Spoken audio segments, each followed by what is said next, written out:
So essentially this is what you're going to be given. You got your instructions in the previous pictures and I just wrote out onto manuscript paper just to give myself a little bit more room. Here's the list of instruments that you can choose from, but we won't worry about that for the moment.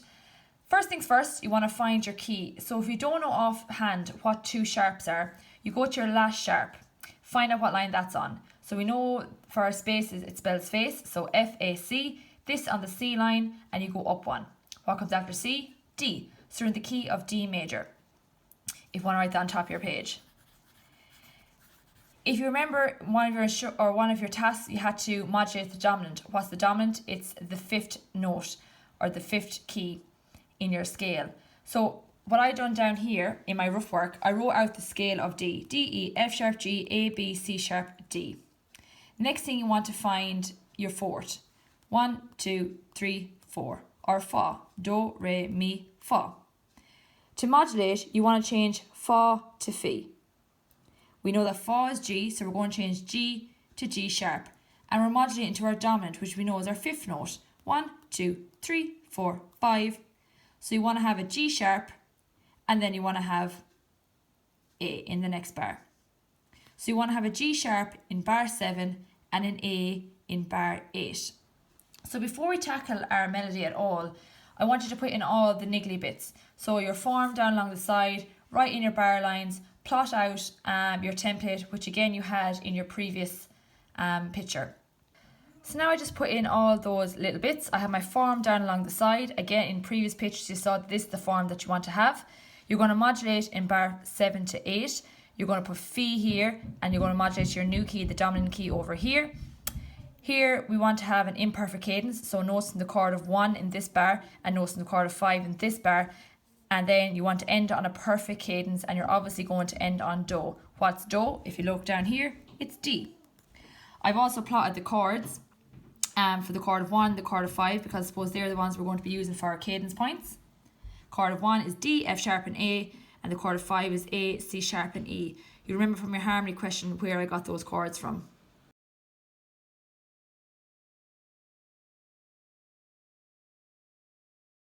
So in your A1 phrase, you want to have a variation of A, and you also want to have a modulation in bars 7 and 8.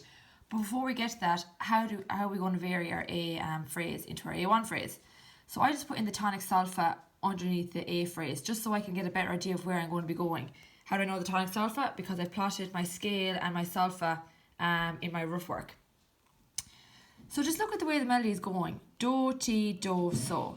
How can I vary that? So I decided to put in quavers, do, ti, and end on so with a minim.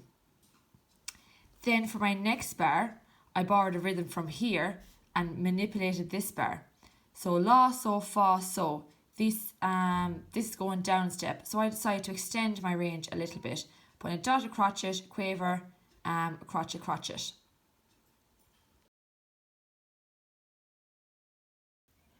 Now we need to plot our modulation. So we know from before, from doing our rough work, that the note we need to change is Fa to Fi, which is G to G sharp.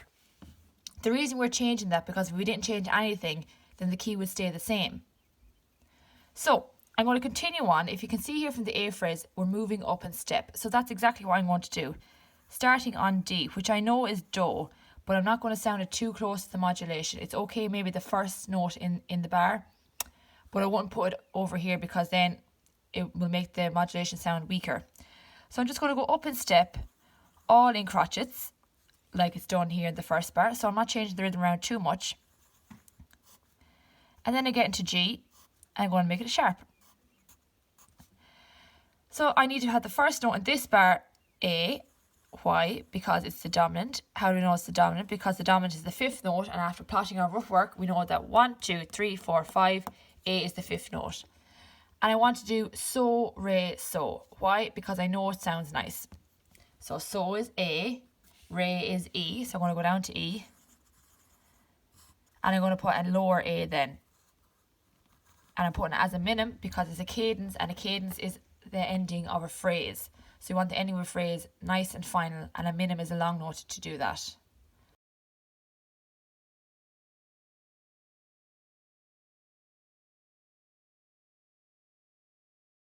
Now we're moving on to our B phrase, and in our B phrase we want to have a sequence in bar 9 and 10, and then an imperfect cadence in bar 11 and 12.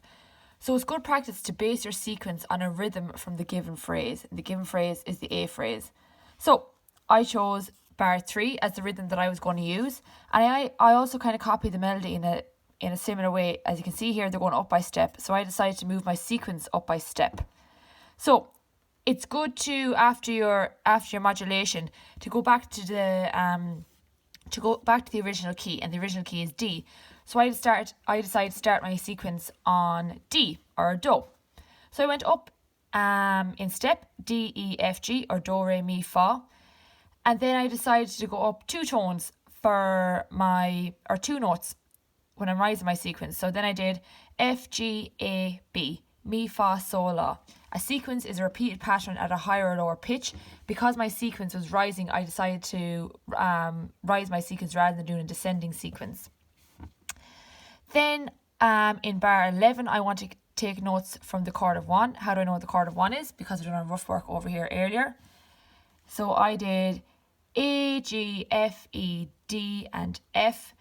These notes are just passing notes. So when we're in 4/4, the strong notes of the bar, or the notes that are on the beat, I have an A, an F, a D, and an F, which are all notes from the chord of 1. And then in bar 12, I have notes from the chord of 5, A, C sharp, and E, but the main note is A, so I decided to end on A, like we done in the B phrase, ending on a long minim. E, F as a passing note, F sharp as a passing note, G, and A.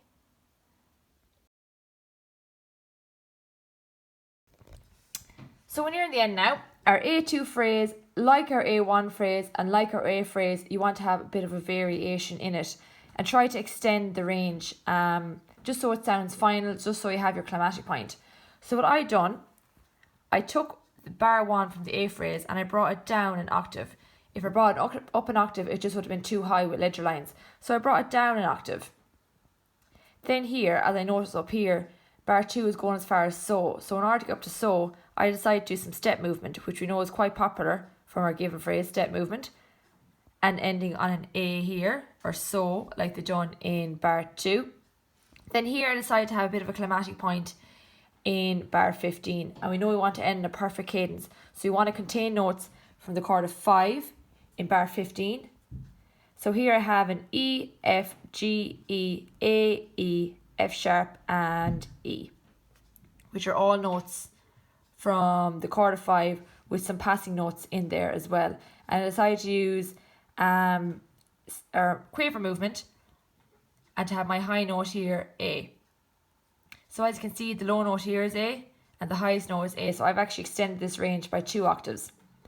And then I ended on Do. Before I got there, I done Do, Mi, Do, or D, F sharp, D. Again, which are notes from the chord of 1.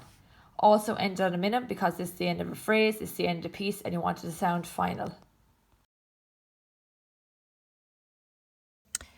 Now we have to put in our last few bits, which is our dynamics, our phrasing, our articulation, and of course ticking our instrument. Now I done these in a different colour just so you can see them, but obviously in your exam you're going to be using pencil. So I started off loud, just putting an MF there, moderately loud. I put in slurs, as you can see where I'm moving step movement. Slurs mean to play smoothly. So again here I'm moving step movement, I put in a slur here, here, here as well. Then in terms of dynamics, as I said, I put in an MF loud to start off with. I put in a crescendo, which means to get louder coming up to my modulation, just so you can have that modulation nice and clear. Here, because obviously I'm ending my phrase and also it's the B phrase, so it can be a little bit different, I put in a decrescendo because I'm going down a step. Then I put in a crescendo because then I'm going up and I'm sounding loud at that cadence point there. And I continue to be loud. So after my crescendo, I continue to be loud right until the end. Here I have a pause mark. That just means to, obviously a minim is worth 2. So that just means to pause a little bit longer on that minim. These commas here just mean the end of a phrase. So these are so important that you put in these commas at the end of each bar to indicate the end of your phrase. Now, lastly, I'm going to take my instrument. I'm going to take a violin. My highest note is A, or B actually, sorry, and my lowest note is A below middle C. So the lowest note that a violin can do is G below middle C. It also is able to play quick semi-quaver movement. If you're using maybe a trumpet, it can't sound that low or that high, won't have that high of a range.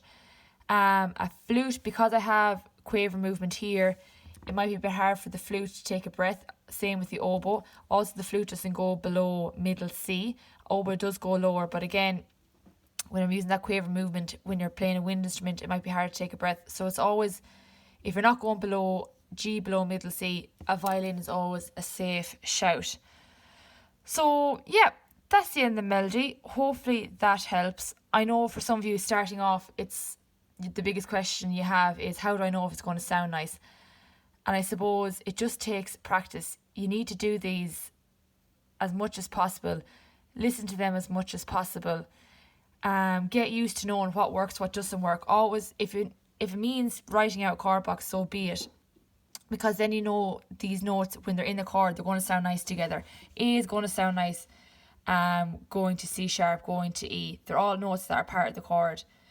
So yeah, it just takes a little bit of practice. If you want to put in the tonic solved for everything, do, if that helps. As you can see, I'd only put it in for some bits. All these little bits here don't matter. That's all part of your rough work. They're only going to take what's literally written on the stave. So yeah, hopefully this helps, and enjoy doing your melodies.